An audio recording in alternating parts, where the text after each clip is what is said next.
إن الحمد لله نحمده ونستعينه ونستغفره ونعوذ بالله من شرور أنفسنا ومن سيئات أعمالنا من يهده الله فلا مضل له ومن يضلل فلا هادي له أشهد أن لا إله إلا الله وحده لا شريك له وأشهد أن محمدا عبده ورسوله أما بعد فإن خير الحديث كتاب الله وخير الهدي هدي محمد صلى الله عليه وسلم وشر الأمور محدثاتها وكل محدثة بدعة وكل بدعة ضلالة وكل ضلالة في النار. أعوذ بالله من الشيطان الرجيم. بسم الله الرحمن الرحيم.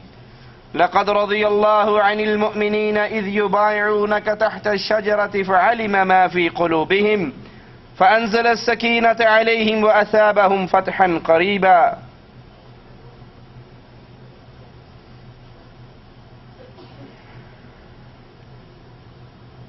اللہ مالک کی توفیق سے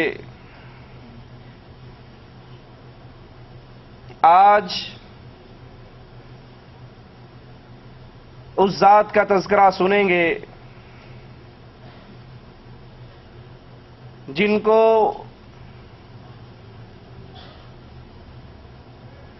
امام الانبیاء امام اعظم محمد الرسول اللہ صلی اللہ علیہ وسلم کی دو بیٹیوں سے نکاح کرنے کا شرف حاصل ہوا.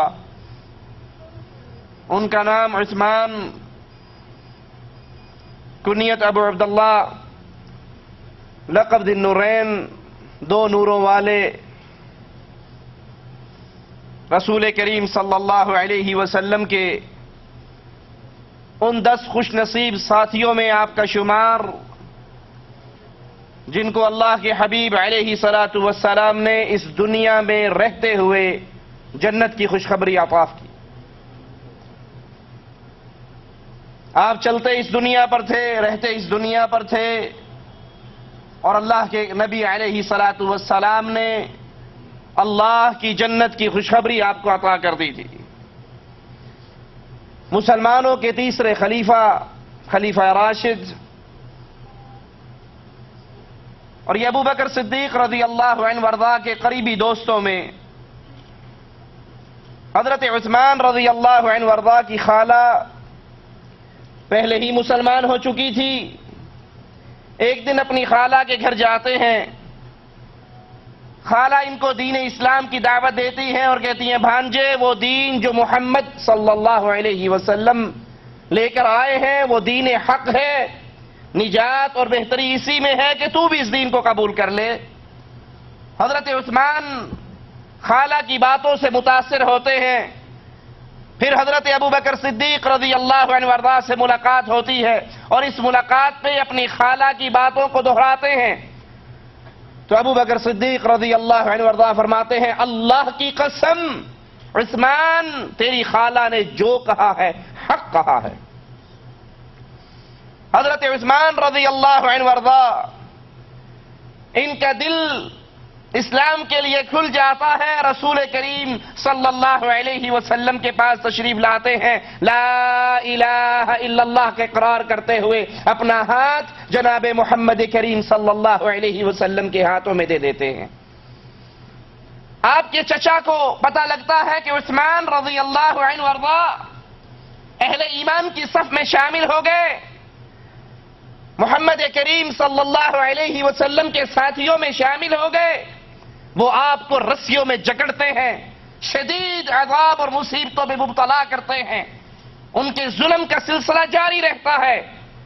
لیکن سیدنا عثمان، میرے ماں باپ قربان ہو جائیں آپ کے قدموں پر، استقامت کا پہاڑ، کہتے ہیں چچا میں نے سوچ اور سمجھ کر لا الہ الا اللہ پڑھا ہے، آپ جو کر سکتے ہیں کر گزریں. عثمان کی گردن کٹ سکتی ہے لیکن عثمان اب اسلام کے دامن سے اپنے دامن کو چھڑا نہیں سکتا. میں لا الہ الا اللہ محمد رسول اللہ کا اقرار کر کے اللہ کے نبی صلی اللہ علیہ وسلم پر ایمان لے آیا ہوں. آپ مار سکتے ہیں مار لیجئے، جو چاہے کر لیں، آپ ہر طرح کے ظلم مجھ پہ کر سکتے ہیں، لیکن میرا دامن اب اہل ایمان میں شامل ہو چکا ہے، میں مسلمان ہو چکا ہوں، میرے دل سے ایمان کی غیرت کو نہیں نکال سکتے۔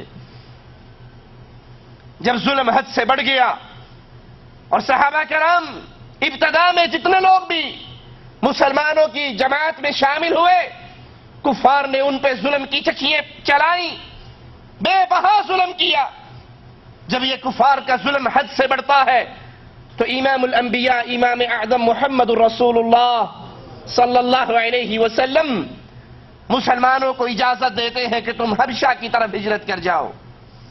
اگرچہ وہ ملک عیسائیوں کا ہے، لیکن وہاں کا بادشاہ نجاشی نیک دل انصاف پسند حکمران ہے، تم وہاں جاؤ اور وہاں سکون سے رہو گے۔ مسلمانوں کا پہلا قافلہ جس میں 12 مرد اور 4 عورتیں شامل ہیں، وہ حبشہ کی طرف ہجرت کرتی ہیں، اور ان میں حضرت عثمان رضی اللہ عنہ وارضا اور آپ کی زوجہ رسول کریم صلی اللہ علیہ وسلم کی مبارک بیٹی سیدہ رقیہ بھی آپ کے ساتھ شامل ہیں۔ مسلمانوں کو ابھی چند ماہ سرزمین حبشہ پہ ہوتے ہیں کہ انہیں خبر ملتی ہے کہ اہل مکہ سب کے سب مسلمان ہو چکے ہیں اور اللہ کے نبی صلی اللہ علیہ وسلم کے ساتھ مل گئے۔ ان مسلمانوں کو بڑی خوشی ہوئی اور اس خوشی میں واپس سرزمین مکہ پر آ جاتے ہیں، لیکن جب مکہ پہنچتے ہیں تو پتہ لگتا ہے جو یہ خبر ملی تھی یہ جھوٹ کی خبر تھی، اس میں کوئی حقیقت نہیں۔ کفار نے پھر مسلمانوں پر ظلم و ستم شروع کیا، اور 1 سال کے بعد رسول کریم صلی اللہ علیہ وسلم نے اگلے سال پھر مسلمانوں کو ہدایت کی کہ تم ہجرت کرتے ہوئے اس شہر کو چھوڑ کر دوبارہ حبشہ کی طرف چلے جاؤ۔ 102 مسلمان مرد اور عورت دوبارہ ہجرت کرتے ہیں، اور اس ہجرت کے اندر بھی سیدنا عثمان اور آپ کی زوجہ محترمہ آپ کے ساتھ ہیں۔ کفار مکہ کو بڑا دکھ ہوا کہ مسلمان امن سکون شانتی کے ساتھ حبشہ میں رہے، ان سے یہ برداشت نہ ہوا۔ وہ مسلمانوں کے پیچھے جاتے ہیں، ہدیے اور تحائف لے کر جاتے ہیں، اور نجاشی کے پاس پہنچنے سے پہلے نیچے والے عملے کو کنٹرول کرنے کی کوشش کرتے ہیں، پادریوں کو انعامات دیتے ہیں، ان کو ہدیے دیتے ہیں، تحفے تحائف سے نوازتے ہیں، تاکہ جب یہ عملہ میرا بن جائے گا تو پھر بادشاہ تک شکایت کرنی آسان ہوگی۔ اب وہ بادشاہ کے دربار میں ان مسلمانوں کے خلاف مقدمہ پیش کرتے ہیں کہ یہ مسلمان اپنے آبا و اجداد کے دین کو چھوڑ کر آئے ہیں، آپ ان کو واپس ہمارے حوالے کر دیجئے۔ نجاشی مسلمانوں کو بلاتا ہے، ان سے صورتحال پوچھتا ہے، مسلمان جواب میں کہتے ہیں اے بادشاہ، ہم شراب پیا کرتے تھے، ہم زنا کرتے تھے، ہم چوریاں کرتے تھے، ہم ڈاکے ڈالتے تھے، ہمارے اندر ساری برائیاں تھی، یہاں تک کہ اللہ عز و جل نے اپنے ایک بندے کو رسول بنا کر ہماری طرف بھیجا جس نے ہمیں برے کاموں سے روکا، ہمدردی کا سبق دیا، لوگوں کے حقوق پامال کرنے سے ہمیں روکا، ہم ساری بری عادتوں کو چھوڑ کر اللہ کے نبی پر ایمان لے آئے۔ جب کافروں نے دیکھا کہ یہاں دال نہیں گلنے والی اور ہمارے سارے حربے فیل ہیں، وہ کہتے ہیں ابن نجاشی جن کو تو نے پناہ دی ہے جانتا ہے یہ عیسیٰ اور مریم کے بارے میں کیا عقیدہ رکھتے ہیں؟ نجاشی مسلمانوں کو بلا کر پوچھتا ہے تمہارا مریم علیہ السلام کے بارے میں کیا عقیدہ ہے؟ اب سوچئے یہاں پر منظر کتنا خطیر ہے، موقع کتنا خطرناک ہے۔ مسلمان بھاگ کر اس عیسائی بادشاہ کے سامنے پناہ لینے کے لیے آئے، اور وہ دکھتی ہوئی رگ اس پر کفار مکہ نے ہاتھ رکھا ہے کہ مسلمان عیسیٰ کو اللہ کا بیٹا نہیں جانتے، تثلیث کے قائل نہیں ہے، 3 الہوں کے قائل نہیں ہے، یہ تو مریم کو اللہ کی بندی جانتے ہیں، عیسیٰ کو اللہ کا بندہ جانتے ہیں۔ جب یہ عقیدہ اس نجاشی کے سامنے پیش ہوگا تو یہ ضرور غصے میں آ کر ان کو ہمارے حوالے کر دے گا، لیکن قربان جائیے محمد کریم صلی اللہ علیہ وسلم کے تیار کردہ ان اصحاب پر۔ جب بادشاہ پوچھتا ہے تم مریم کے بارے میں کیا کہتے ہو، تو اللہ کے نبی صلی اللہ علیہ وسلم کے اصحاب کے اس گروہ میں سے ایک صحابی کھڑے ہو کر قرآن پاک کی آیات کی تلاوت کرتا ہے اور قرآن حکیم کی روشنی میں حضرت مریم علیہ السلام کا مقام بیان کرتا ہے۔ نجاشی زمین سے ایک تنکا اٹھاتا ہے اور کہتا ہے اللہ کی قسم تم نے مریم کی جو شان بیان کی ہے اس تنکے کے برابر بھی اس میں تم نے کمی نہیں کی، یہی اس کی حقیقت ہے جو تم نے بیان کی ہے۔ اور کفار وہاں سے نامراد لوٹتے ہیں۔ مسلمان کچھ عرصے کے بعد پھر واپس آ جاتے ہیں اور پھر تیسری مرتبہ رسول کریم صلی اللہ علیہ وسلم کے صحابہ جب مدینے کی طرف ہجرت کرتے ہیں تو سیدنا عثمان رضی اللہ عنہ وارضا اس تیسری ہجرت کے اندر بھی مسلمانوں کے ساتھ ہے۔ آپ کی بیوی رقیہ آپ کے ساتھ ہے اور آپ کا بیٹا عبداللہ آپ کے ساتھ ہے۔ تیسری ہجرت کا شرف پاتے ہیں۔ ابھی مدینہ کے اندر مسلمانوں کو گئے ہوئے 2 سال کا وقفہ ہوتا ہے، عرصہ گزرتا ہے کہ بدر کا معرکہ پیش آ جاتا ہے۔ اب صحابہ تیاری کر رہے ہیں میدان جنگ میں جانے کے لیے، اور اللہ کے نبی صلی اللہ علیہ وسلم کی بیٹی حضرت عثمان کی زوجہ حضرت رقیہ رضی اللہ تعالی عنہا بیمار ہو جاتی ہے۔ شان سنیے، مقام دیکھیے، اللہ کے نبی فرماتے ہیں عثمان تم مدینہ میں رہو، میری بیٹی کا خیال رکھو، اور آپ نے اپنے قریبی ساتھی اسامہ کو بھی حضرت عثمان کے خیال کے لیے چھوڑا۔ تم مدینہ میں رہو، یہ بدر والے میرے ساتھ مارکے والے جا رہے ہیں، جو بندہ مارکے بدر میں شامل ہوگا عثمان اللہ تجھے اتنا ہی ثواب دے گا جتنا بدریوں کو ثواب دے گا، تجھے لڑے بغیر وہ ثواب ملے گا جو یہ ثواب لڑ کر حاصل کریں گے۔ تم مدینہ میں رہ کر بدر کے مارکے کا اجر و ثواب پائے گا، تو میری بیٹی کی خدمت کر، اس کا خیال رکھ، یہ بیماری کے ایام میں ہے تو مدینے میں رہے۔ غزوہ بدر کے اندر مسلمانوں کو مالک فتح عطا فرماتا ہے، اور جہاں ہی مسلمانوں کو فتح نصیب ہوتی ہے اسی رات سیدہ رقیہ رضی اللہ تعالی عنہا بیماری کی شدت بڑھتی ہے، فوت ہو کر یہ جہان چھوڑ کر اپنے اللہ کے پاس چلے جاتی ہے۔ حضرت عثمان رضی اللہ عنہ وارضا اپنی بیوی کو دفن کرتے ہیں کہ اللہ کے نبی صلی اللہ علیہ وسلم تشریف لاتے ہیں۔ آپ کو بڑا غم ہوتا ہے، جہاں عثمان کو غم ہے وہاں نبی کو بھی غم ہے۔ اللہ کے رسول صلی اللہ علیہ وسلم اپنی بیٹی کی قبر پہ جاتے ہیں، آنکھوں سے آنسو بہ رہے ہیں، ان کے لیے مغفرت کی دعا کر رہے ہیں، اور حضرت عثمان غم میں نڈھال ہے، اور اس غم کی کیفیت میں آپ کی زبان سے بے اختیار جو جملے نکلتے ہیں وہ جملے یہ ہے، افسوس میرا محمد کریم صلی اللہ علیہ وسلم سے جو دامادی والا رشتہ تھا وہ رشتہ آج ختم ہو گیا۔ بیوی کی وفات کا غم اپنی جگہ پر، لیکن اس سے بڑا غم یہ ہے کہ آج سے پہلے لوگ کہا کرتے تھے یہ عثمان داماد رسول ہے صلی اللہ علیہ وسلم، وہ جو میرا ایک رشتہ تھا نبی سے، نبوت والا رشتہ تو تھا ہی، کلمہ پڑھ کے میں آپ کے ساتھیوں میں شامل تو ہو گیا، لیکن میرا آپ سے رشتہ سسر کا تھا، دامادی کا رشتہ تھا، آج وہ رشتہ ختم ہو گیا۔ کسی کو اپنی بیٹی کا غم ملا ہو، کسی کا داماد اس کی بیٹی کو خوش نہ رکھتا ہو، کیا خیال ہے وہ بیٹی مر جائے تو یہ دوسری بیٹی کا نکاح اپنے اس داماد سے کرے گا کہ تجھے پہلے ہی ایک دی تھی، تو نے اسی کو ذلیل کر کے رکھا۔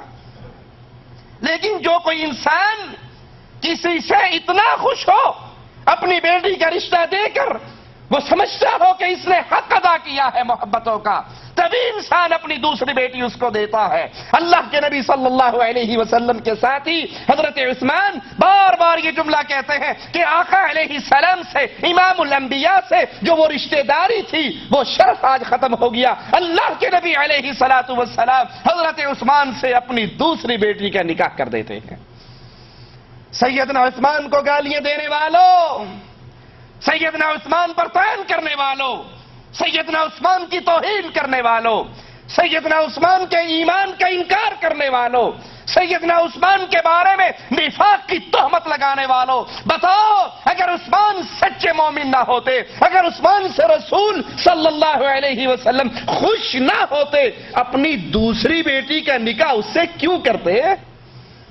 دوسری بیٹی کو ان کے نکاح میں دینا یہ عثمان کے ایمان کی بھی گارنٹی ہے، آپ کے اخلاق کی بھی گارنٹی ہے، محبت رسول کی بھی گارنٹی ہے کہ اللہ کے نبی صلی اللہ علیہ وسلم کو آپ سے اتنی محبت تھی، ایک بیٹی کے فوت ہو جانے پر دوسری بیٹی کا نکاح آپ سے کر دیا۔ اللہ کے رسول علیہ الصلوۃ والسلام ہجرت کے 6 سال اپنے اصحاب کرام کو لے کر عمرے کی نیت سے مدینہ سے نکلتے ہیں۔ 1400 صحابہ آپ کے ساتھ ہیں، ارادہ عمرے کا ہے، اسلحے سے لیس نہیں ہے، جنگی حالت میں نہیں، جنگی تیاری میں نہیں، بلکہ صرف عمرے کی غرض سے آتے ہیں۔ کفار مکہ کو پتہ لگتا ہے کہ رسول کریم صلی اللہ علیہ وسلم تشریف لا رہے، وہ عہد کرتے ہیں کہ اللہ کے نبی علیہ الصلوۃ والسلام کو ہم مکے کی حدود میں داخل نہیں ہونے دیں گے۔ اللہ کے نبی علیہ الصلوۃ والسلام کو بھی ان کے ارادوں کی خبر پہنچ جاتی ہے، آپ راستہ بدل کر حدیبیہ کے مقام تک پہنچ جاتے ہیں، اور وہاں سے قریشیوں کو پیغام بھیجتے ہیں، اپنا سفیر روانہ کرتے ہیں کہ ہم جنگ کی نیت سے نہیں آئے، ہم تو عمرہ کرنے کے لیے آئے ہیں، ہم اللہ کے گھر کی زیارت کے لیے آئے ہیں، جنگ کے لیے نہیں آئے، عمرہ کریں گے، بیت اللہ کا طواف کریں گے اور پھر واپس مدینہ لوٹ جائیں گے۔ قریش مکہ طائف کے ایک سردار عروہ ثقفی کو بھیجتے ہیں، وہ آتے ہیں رسول کریم صلی اللہ علیہ وسلم کی ملاقات کے لیے، آپ سے ملاقات کرتے ہیں، آپ ان کے سامنے بھی یہی بات رکھتے ہیں کہ ہم جنگ کے لیے نہیں آئے، جنگ کا ہمارا ارادہ نہیں ہے، تمہارے سامنے ہماری کیفیت، ہم جنگ کی تیاری سے نہیں آئے، ہم تو خالصتاً عمرہ کرنے کی نیت سے آئے ہیں۔ یہ عروہ واپس لوٹتے ہیں، قریشیوں کے سامنے رسول کریم صلی اللہ علیہ وسلم کا پیغام رکھتے ہیں، اور ساتھ نبی کریم صلی اللہ علیہ وسلم کی مجلس کے جس منظر کو دیکھ کر گئے تھے وہ بھی بیان کرتے ہیں۔ نبی وضو کرتے علیہ الصلوۃ والسلام، میرے نبی کے صحابہ آپ سے محبت کرنے والے، وہ اتنی محبت کرتے، وہ پانی جو آقا کے جسم اطہر کو لگ کر نیچے گرتا اس کو کوئی نیچے نہ گرنے دیتا بلکہ پہلے ہی اپنے ہاتھوں پہ لے لیتا، اور اگر کسی کے ہاتھ میں پانی کے قطرے نہ آتے وہ اپنے ساتھی کے گیلے ہاتھ پر اپنا ہاتھ لگا لیتا۔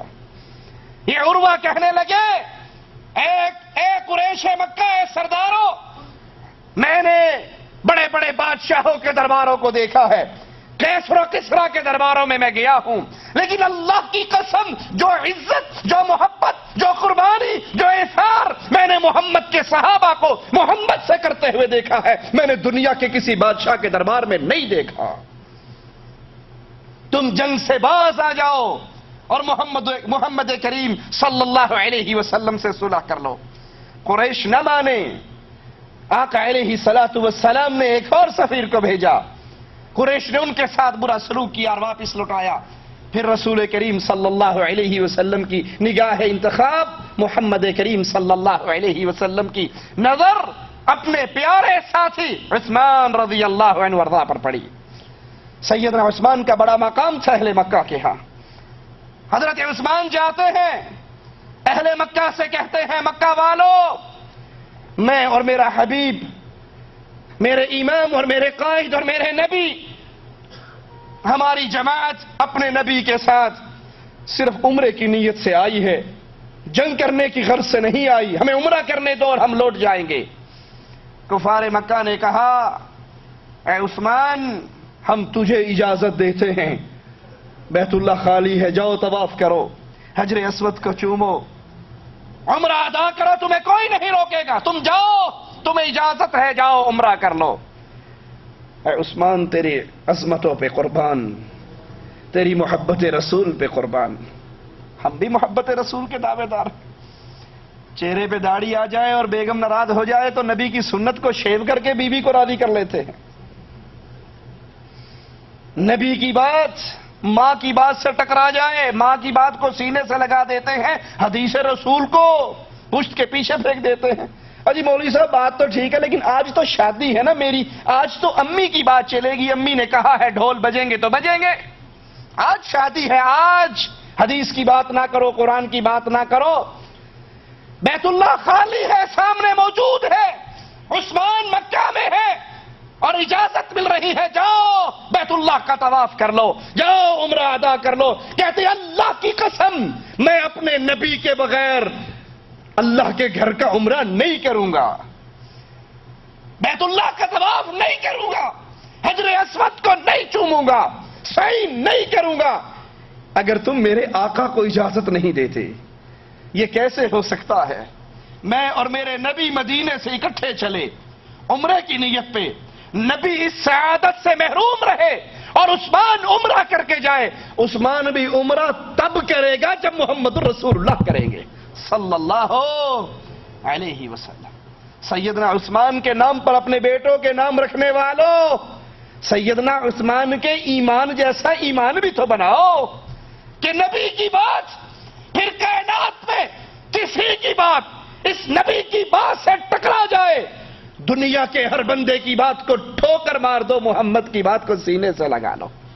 بیت اللہ موجود ہے, اجازت نامہ موجود ہے, کہتے ہیں عثمان واپس لوٹ جائے گا, بیت اللہ تیرا طواف تب کروں گا جب محمد میرے ساتھ ہوں گے صلی اللہ علیہ وسلم. کفار کو بڑا طیش آیا, اپنے نبی سے اتنی محبت, ہم بیت اللہ کے طواف کی اجازت دے رہے اور یہ کہتے ہیں نبی کے بغیر نہیں کروں گا. کفار مکہ سیدنا عثمان کو مکہ میں ہی روک لیتے ہیں, مسلمانوں تک خبر پہنچ جاتی ہے سیدنا عثمان رضی اللہ عنہ وارضاہ شہید کر دیے گئے. مسلمان شدید غصے میں آتے ہیں, غصے میں آ کر عثمان کے خون کا انتقام لینے کے لیے تیار ہو جاتے ہیں. خبر کہاں مشہور ہوئی؟ حدیبیہ کے مقام پر کہ عثمان شہید ہو گئے. اور بیت اللہ کتنی دور ہے؟ چند کلومیٹر کے فاصلے پر. اللہ کے نبی صلی اللہ علیہ وسلم مکہ سے 1400 ساتھیوں کو لے کر عمرہ کرنے کے لیے نکلے تھے نا. یہ دعویٰ کرنے والوں ہمارے پیروں کو پورا علم غیب ہے, بزرگوں کو علم غیب ہے, نبی کو علم غیب ہے. جب نبی کو علم غیب ہے تو پھر یہ عمرے کا سفر کیوں ہوا؟ اگر آپ کے اس دعوے کو مان لیا جائے کہ اولیاء کو علم غیب ہوتا ہے, اولیاء کے سردار محمد کے صحابہ ہیں صلی اللہ علیہ وسلم. یہ نبی کے صحابہ مدینے سے کیوں نکلے؟ اگر اولیاء کو علم غیب نے تو پہلے پتہ اللہ کے نبی راستے میں سے ہی واپس آنا ہے, جانے کا کیا فائدہ ہے؟ عمرہ تو ہم کر ہی نہیں سکیں گے. نبی کیوں نکلے؟ عثمان کو کیوں بھیجا؟ سنیے, حضرت عثمان مکہ میں زندہ ہے اور اللہ کے رسول صلی اللہ علیہ وسلم اور آپ کے صحابہ خون عثمان کا بدلہ لینے کے لیے تیار ہیں.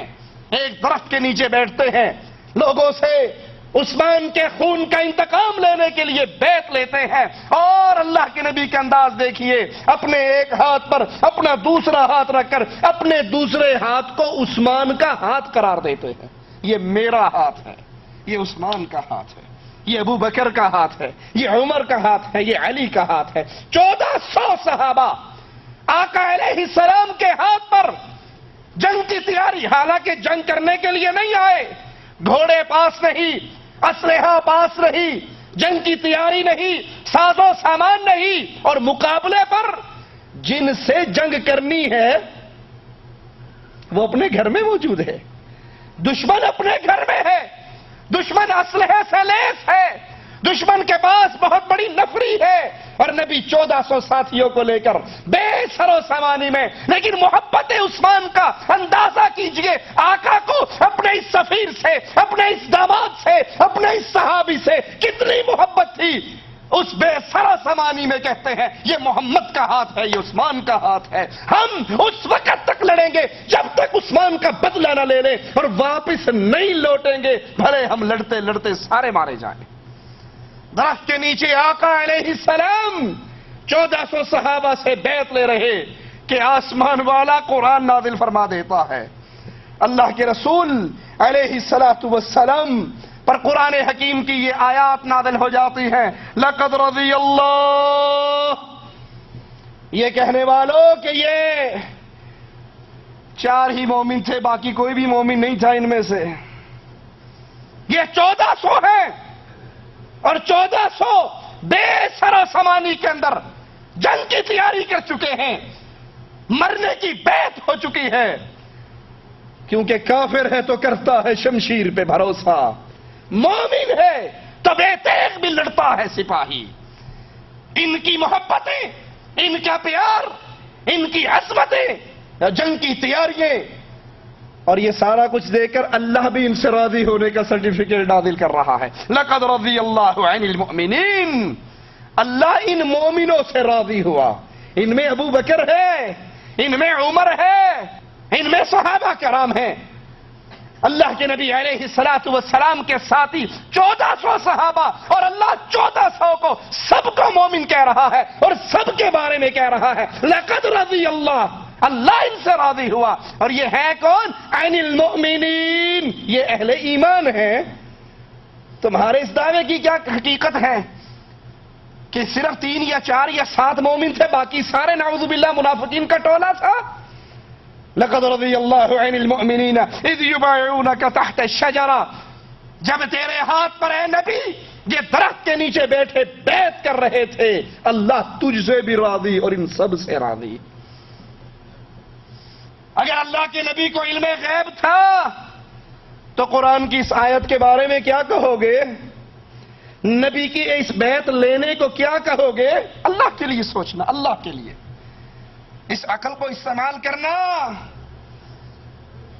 مذہبی تعصب سے باہر نکلتے ہوئے، پیروں کی اندھی تقلید کے تعصب سے باہر نکلتے ہوئے، اگر یہ مان لیا جائے رسول اللہ صلی اللہ علیہ وسلم کو علم غیب تھا، تو پھر نعوذ باللہ یہ جو بیعت رضوان جو ہو رہی تھی، کیا یہ ڈرامہ تھا؟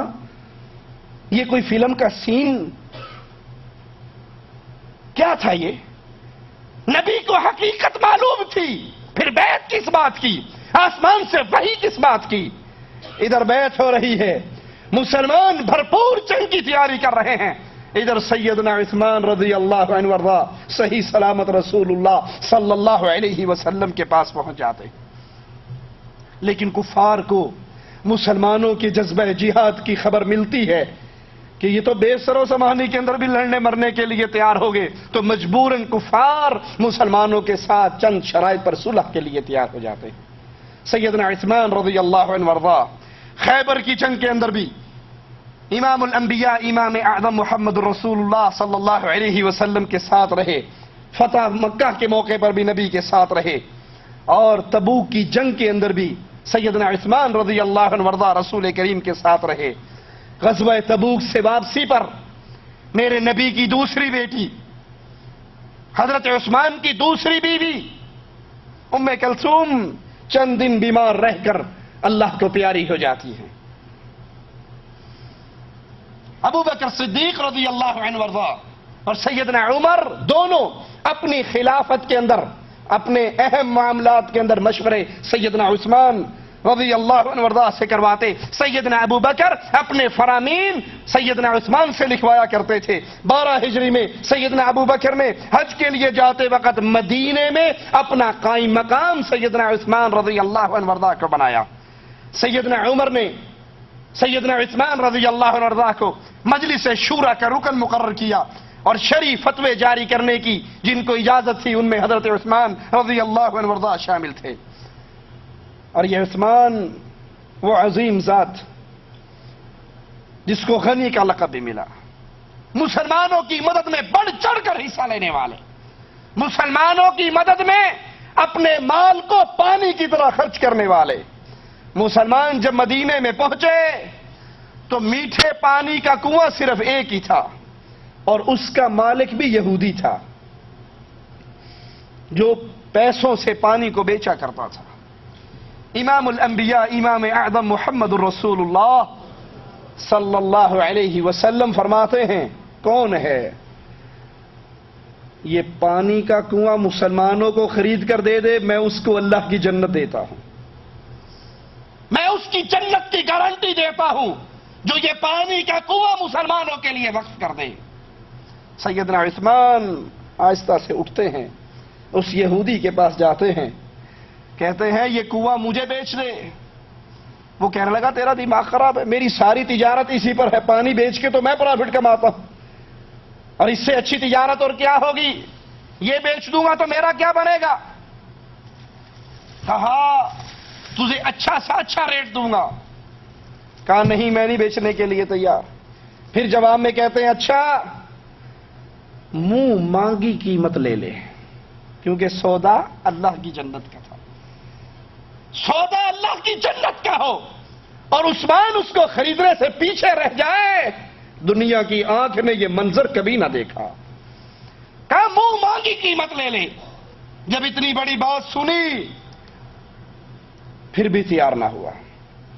سیدنا عثمان نے کہا اچھا ایک اور حل نکالتے ہیں، یوں کرتے ہیں اس کنویں کو آدھا آدھا کر لیتے ہیں، آدھا کنواں مجھے دے دے آدھا تو لے لے. کہا یہ کنواں کیسے آدھا ہوگا؟ کہا کنواں آدھا نہیں ہوگا، وقت آدھا ہو جائے گا. ایک دن پانی تو بیچا کر، ایک دن میرے ذمہ ہو جائے. یہودی کو یہ بات دل کو لگی. اس نے 12,000 درہم میں آدھا کنواں ایک دن سیدنا عثمان کو دے دیا اور ایک دن اپنے پاس رکھ لیا. وہ بھی یہی سمجھتا ہوگا کہ میں بیچتا ہوں تو یہ بھی بیچے گا، تجارت کر رہا ہے. وہ سیرت عثمان کو کیا جانے، وہ شان عثمان کو کیا جانے. آدھا کنواں خرید کے اللہ کے نبی علیہ الصلوۃ والسلام کے پاس آئے. کہا آقا مسلمانوں میں اعلان کر دیجئے عثمان کی باری والے دن اتنا پانی بھر لے کہ دوسرے دن ان کو پانی کی حاجت نہ رہے. اور آقا یہ اعلان صرف مسلمانوں میں نہیں کفار میں بھی کر دیجئے، یہودیوں کو بھی اجازت دے دیجئے، جس کا جی چاہتا ہے عثمان والے دن عثمان کی باری میں مفت پانی لے جائے. عثمان ان سے کوئی پیسہ نہیں مانگتا. جب یہ سلسلہ چلا یہودی اپنی باری میں خالی بیٹھا رہتا، جس نے پانی بھرنا پہلے دن ہی بھر کے لے گیا. پھر اس کو سمجھ آیا میں کتنا برا فیصلہ کر کے یہ آدھا کنواں بیچا. مزید 8,000 درہم سیدنا عثمان سے مانگ کر پورا کنواں وہ حضرت عثمان رضی اللہ عنہ کو دے دیتا ہے. اور سیدنا عثمان آتے ہیں آقا کے پاس. آقا آپ نے جنت کی بات کی تھی نا، یہ کنواں مجھے خرید کر دے، میں اس کو جنت کی گارنٹی دیتا ہوں. آقا عثمان کنواں مسلمانوں کے نبی کے حوالے کر رہا ہے اور آپ سے اللہ کی جنت کی گارنٹی مانگ رہا ہے. مدینہ کی مسجد جو دھرتی پر آخری نبی کے ہاتھ کی بنی ہوئی آخری مسجد، مسلمان تعداد میں بڑھے تو جگہ تنگ ہو گئی. امام الانبیاء امام اعظم محمد الرسول اللہ صلی اللہ علیہ وسلم نے فرمایا کون ہے یہ مسجد کے ساتھ والا پلاٹ زمین خرید کے مسجد میں شامل کر دے، جو مسجد کی یہ جگہ خرید کر دے گا میں اس کے لیے اللہ کی جنت کی گارنٹی دیتا ہوں. سیدنا عثمان اٹھے اور وہ زمین خرید کر امام الانبیاء کے حوالے کر دی اور محمد کریم صلی اللہ علیہ وسلم سے جنت کا ٹکٹ خود لے لیا. سیدنا عمر رضی اللہ عنہ وارضاہ کے دور میں قحط پڑا. ایک تاجر 1,000 اونٹ غلے سے لدے ہوئے مدینے میں لاتا ہے، سارا غلہ حضرت عثمان خرید لیتے ہیں. مدینے کے تجار کو پتہ لگتا ہے، وہ سیدنا عثمان کے پاس آتے ہیں. کوئی 1% پرافٹ دینے کی بات کرتا ہے، کوئی 2% دینے کی بات کرتا ہے، کوئی 3% پرافٹ دینے کی بات کرتا ہے. سیدنا عثمان کہتے ہیں میں غلہ اس کو بیچوں گا جو 10% پرافٹ دے گا. وہ سارے تاجر واپس لوٹ کے کہ 10% کون دے گا تجھے، ہم نہیں خریدتے. وہ واپس جاتے ہیں. سیدنا عثمان سیدنا عمر کے پاس آ کر کہتے ہیں مومنوں میں اعلان کر دیجئے، مدینے میں اعلان کر دیجئے، جس کو جتنا غلہ چاہیے وہ عثمان سے فری لے جائے. وہ لوٹتے ہیں تاجر، عثمان تو نے تو کہا تھا میں غلہ 10% پر دوں گا اور اب تو فری بانٹ رہا ہے، مفت بانٹ رہا ہے. کہا تمہیں نہیں پتا میرے رب نے 1 درہم کے بدلے 10 نیکیوں کا بدلہ وعدہ کر رکھا ہے. تم 1 درہم اللہ کے راستے میں خرچ کرو، اللہ 10 گنا اس کا ثواب دے گا. میں نے 1,000 اللہ کے راستے میں اونٹ خرچ کیے ہیں، اللہ اس کے بدلے میں مجھے 10 گنا پروفٹ دے گا. وہ عثمان رضی اللہ عنہ وارضاہ غزوہ تبوک کے موقع پر مسلمانوں کا سفر بڑا لمبا، جس لشکر سے مقابلہ وہ بڑا شدید۔ اللہ کے حبیب علیہ الصلوۃ والسلام نے مسلمانوں کو اکٹھا کیا۔ اب اس لشکر کے کھانے پینے اور اخراجات اور سفر کے راستے کی صعوبتیں، یہ سارا کچھ دیکھتے ہوئے اللہ کے نبی علیہ الصلوۃ والسلام نے مسلمانوں سے جہاد کے لیے چندے کا سوال کیا۔ ابو بکر صدیق رضی اللہ عنہ وارضا اپنے گھر کا سارا سامان لے کر آ گئے۔ آقا علیہ الصلوۃ والسلام نے پوچھا، ابو بکر گھر والوں کے لیے کیا چھوڑ کر آیا ہے؟ جواب میں کہا، امام الانبیاء ابو بکر کے گھر میں جو تھا وہ تیرے قدموں میں لے آیا ہے۔ صدیق کے گھر میں رب ہے اور اس کے رسول کی محبت ہے، ان دو محبتوں کے علاوہ کچھ بھی نہیں ہے۔ سیدنا عمر رضی اللہ عنہ وارضا فرماتے ہیں، میرے جی میں تھا آج میں ابو بکر سے جیت جاؤں گا، کیونکہ میں نے اپنے گھر کے مال کے دو حصے کیے تھے، آدھا اللہ کے نبی کی عدالت میں لایا تھا، آدھا اپنے گھر والوں کے بعد چھوڑا تھا۔ لیکن جب ابو بکر کا جواب سنا تو مجھے یقین ہو گیا عمر ابو بکر سے کبھی نہیں بڑھ سکتے۔ اللہ کے نبی بیٹھے ہیں، اعلان کرتے ہیں، کون ہے 100 اونٹ اللہ کے لیے دے دے، میں اس کے لیے جنت کی ضمانت دیتا ہوں۔ سیدنا عثمان رضی اللہ عنہ وارضا کا قافلہ اونٹوں کا تجارت کے لیے نکلنے کے لیے تیار، آپ اس قافلے کو روکتے ہیں، 100 اونٹ امام الانبیاء کو دیتے ہیں۔ اللہ کے نبی پھر سوال کرتے ہیں، کون ہے 100 اونٹ دے دے، میں اس کو اللہ کی جنت کی ضمانت دیتا ہوں۔ سیدنا عثمان پھر کہتے ہیں، آقا اونٹ مجھ سے لیجئے، جنت مجھے دیجئے۔ نبی پھر مانگتے ہیں، عثمان پھر دیتے ہیں، نبی پھر مانگتے ہیں، عثمان پھر دیتے ہیں۔ 900 اونٹ سیدنا عثمان تجاووں سے لدے ہوئے تیار حالت کے اندر رسول کریم صلی اللہ علیہ وسلم کو دیتے ہیں، اور 100 گھوڑے سیدنا عثمان رضی اللہ عنہ وارضا اللہ کے رسول صلی اللہ علیہ وسلم کے دربار میں لاتے ہیں۔ 1000 دینار جو 5.5 کلو سونے کے برابر، سیدنا عثمان وہ سونا وہ دینار لا کر امام الانبیاء کی گود میں ڈال دیتے ہیں۔ امام الانبیاء جناب محمد رسول اللہ صلی اللہ علیہ وسلم اس کو اپنی گود میں اس سونے کو الٹتے ہیں پلٹتے ہیں، خوش ہوتے ہیں، اور پھر زبان مبارک ہلتی ہے، فرماتے ہیں، قد یا عثمان ما ضر عثمان ما عمل بعد اليوم قط۔ عثمان بس کرو، آج کے بعد تم جو چاہے کرو، اللہ نے تمہاری جنت کی ضمانت دے دی ہے، تمہاری جنت کا وعدہ کر لیا ہے۔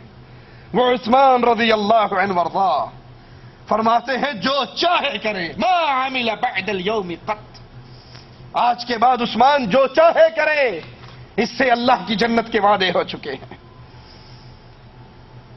رسول کریم صلی اللہ علیہ وسلم آپ کے گھر میں 4 دن سے کھانے کی کوئی چیز نہیں ہے، کھانا نہیں پکتا ہے، چولہے میں آگ نہیں جلتی ہے۔ سیدنا عثمان رضی اللہ عنہ وارضا کو خبر ملتی ہے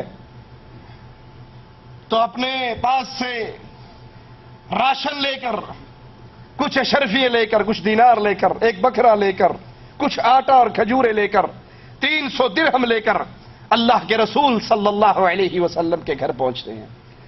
اللہ کے حبیب علیہ الصلوۃ والسلام گھر پہ نہیں ہے، یہ مومنوں کی ماں سیدہ عائشہ رضی اللہ تعالی عنہا کو دے کر چلے جاتے ہیں۔ آقا علیہ الصلوۃ والسلام اپنے گھر میں لوٹتے ہیں، مومنوں کی ماں ماجرا بتاتی ہے، یا رسول اللہ صلی اللہ علیہ وسلم، عثمان آئے تھے، یہ آٹا، یہ کھجوریں، یہ 300 درہم، یہ جانور، یہ بکرا سیدنا عثمان دے کر گئے، اور پھر تھوڑی ہی دیر کے بعد بھونا ہوا گوشت اور کچھ روٹیاں بھی دے کر گئے۔ سیدہ عائشہ رضی اللہ تعالی عنہا فرماتی ہیں، امام الانبیاء نے جب یہ بات سنی اپنے حجرے میں نہ ٹھہرے، فوراً اپنی مسجد میں آئے اور مسجد میں آ کر اپنے ہاتھوں کو بلند کر کے کہتے ہیں اے اللہ میں عثمان سے راضی ہوا، تو بھی عثمان سے راضی ہو جا۔ اے اللہ میں عثمان سے راضی، تو بھی عثمان سے راضی ہو جا۔ اے اللہ میں عثمان سے راضی، تو بھی عثمان سے راضی ہو جا۔ 3 مرتبہ رسول کریم صلی اللہ علیہ وسلم یہ دعا دیتے ہیں، اللہ میں عثمان سے راضی، تو بھی عثمان سے راضی ہو جا۔ سیدنا عثمان کے ایمان کا انکار کرنے والوں، ان پہ تہمت لگانے والوں، ان کو گالیاں دینے والوں، یہ وہ ذات ہے کہ خلافت پر نہ بیٹھی تھی، خلافت نہ سنبھالی تھی، 5000 غلام، زر خرید غلام سیدنا عثمان رضی اللہ عنہ وارضا کے کاروبار کو چلانے والے ہوا کرتے تھے۔ آپ کے جانوروں کا لشکر مدینے میں نہ سماتا تھا، اور جب مسلمانوں کی ذمہ داری آپ کے کندھوں پہ پڑی، اپنا سارا مال اللہ کے راستے میں خرچ کر دیا۔ یہ وہ ذات تھی جس سے آسمان کے فرشتے بھی حیا کیا کرتے تھے۔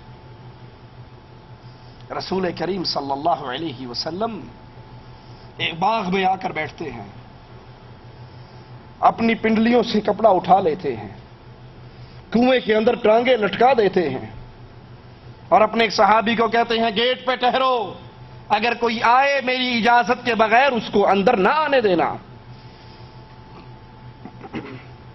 یہ گیٹ پر آتے ہیں، تھوڑی دیر کے بعد دروازہ بجتا ہے، یہ پوچھتے ہیں کون ہے؟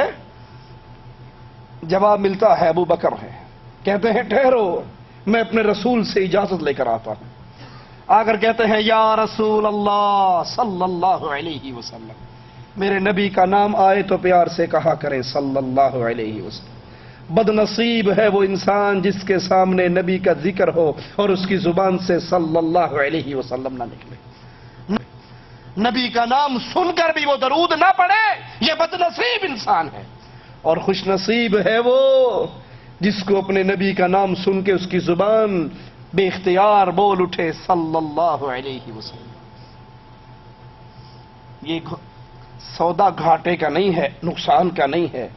تم ایک مرتبہ میرے نبی پہ درود پڑھو گے، عرش والا تمہارے اوپر 10 رحمتوں کا نزول فرما دے گا۔ میرے نبی کے ایک صحابی نے کہا تھا یا رسول اللہ صلی اللہ علیہ وسلم، میں نے اپنی دعا کے لیے کچھ وقت مقرر کر رکھا ہے، اس میں تھوڑی دیر آپ پہ درود پڑھتا ہوں، ایک حصہ درود پڑھتا ہوں، 3 حصے دعا مانگ لیتا ہوں۔ آپ نے کہا تھا میرے ساتھی اگر تو درود زیادہ پڑھے گا تیرا ہی فائدہ ہے۔ اس نے کہا یا رسول اللہ صلی اللہ علیہ وسلم، آئندہ 2 حصے درود پڑھ لیا کروں گا، 1 حصہ دعا مانگ لیا کروں گا۔ آقا علیہ الصلوۃ والسلام نے فرمایا بہتر ہے، لیکن اگر تو درود اور زیادہ پڑھے گا فائدہ تیرا ہے۔ پیچھے کچھ بچا تھا، 2 حصے تو پہلے اس نے درود کے کر لیے تھے۔ کہنے لگا یا رسول اللہ صلی اللہ علیہ وسلم، آج کے بعد دعا نہیں مانگا کروں گا، دعا کا مقرر کردہ سارا وقت آپ پہ درود پڑھتے ہوئے گزار دوں گا۔ آقا علیہ الصلوۃ والسلام نے فرمایا اگر تو ایسا کرے گا تیری دعائیں بغیر مانگے اللہ پوری کر دیا کرے گا۔ جو تو نے مانگنا ہے، جو تو نے ڈیمانڈ کرنی ہے، جو تو نے سوال کرنا ہے، جو تو نے جھولی پھیلانی ہے، اللہم ربنا کی صدائیں لگا کر جو کچھ تو نے مانگنا ہے، اگر تو دعا کا سارا وقت محمد کریم پہ درود پڑھتے ہوئے گزار دے گا تو پھر گارنٹی سن لے امام الانبیاء سے، تیری مانگے بغیر ساری پوری ہو جایا کریں گی، اور تیرے نامہ اعمال میں گناہ بھی باقی نہیں رہیں گے۔ کہتے ہیں اے اللہ کے حبیب علیہ الصلوۃ والسلام، دروازے پر ابو بکر ہیں۔ آپ نے فرمایا جاؤ اس کو آنے کی اجازت دے دو، جنت کی خوشخبری دے دو۔ یہ آتے ہیں، سیدنا ابو بکر کو اندر آنے کی اجازت دیتے ہیں اور کہتے ہیں تجھے مبارک ہو، تیرے آقا نے تجھے جنت کی خوشخبری بھی دی ہے۔ پھر دروازے پہ جا کے بیٹھ جاتے ہیں۔ تھوڑی دیر گزرتی ہے، سیدنا عمر آ جاتے ہیں. یہ صحابی انہیں روکتے ہیں کہ ٹھہرو میں اپنے نبی سے پوچھ کر آتا ہوں. کہتے ہیں اللہ کے حبیب علیہ الصلوۃ والسلام عمر آئے ہیں, اندر آنے کی اجازت مانگتے ہیں. آپ نے کہا اندر آنے کی اجازت بھی دو, جنت کی خوشخبری بھی دو. نبی کنویں پر بیٹھے ہوئے کنارے پر, پنڈلی مبارک سے کپڑا اٹھا ہوا. ابو بکر بھی آ کر بیٹھ گئے, سیدنا عمر بھی آ کر بیٹھ گئے. آپ کی پنڈلی سے ویسے ہی کپڑا اٹھا رہا. تیسری بار دروازہ بجتا ہے. سیدنا عثمان رضی اللہ عنہ وارضہ آتے ہیں. جواب ملتا ہے ٹھہرو میں اپنے نبی سے اجازت لے آؤں. کہتے ہیں یا رسول اللہ صلی اللہ علیہ وسلم, سیدنا عثمان آئے ہیں, اندر آنے کی اجازت مانگ رہے ہیں. جواب ملتا ہے جاؤ عثمان کو اندر آنے کی اجازت بھی دے دو, رب کی جنت کی خوشخبری بھی دے دو. جو ہی سیدنا عثمان آئے, اللہ کے رسول صلی اللہ علیہ وسلم کی پنڈلی مبارک سے جو کپڑا اٹھا ہوا تھا, ابو بکر آئے تو اٹھا رہا, عمر آئے تو اٹھا رہا. جب عثمان آئے آپ نے اپنے کپڑے کو ٹھیک کر لیا, اپنی پنڈلیوں کو چھپا لیا. کہنے والے نے کہا یا رسول اللہ صلی اللہ علیہ وسلم, ابو بکر آئے آپ کی پنڈلیاں ننگی رہیں, عمر آئے آپ کی پنڈلیاں ننگی رہی, یہ عثمان آئے ہیں آپ نے اپنے کپڑے کو ٹھیک کر لیا. کہا سوال کرنے والے, میں اس سے حیا کیوں نہ کروں جس سے آسمان کے فرشتے بھی حیا کرتے ہیں. وہ سیدنا عثمان رضی اللہ عنہ وارضہ. اللہ سے دعا ہے اللہ ہمیں ان کے نقش قدم پر چلنے کی توفیق عطا فرمائے, ہمیں زندہ رکھے, ایمان پہ رکھے, موت دے تو اسلام پر دے, اور اس حال میں دے کہ اللہ ہم سے راضی ہو اور ہم اللہ سے راضی ہوں.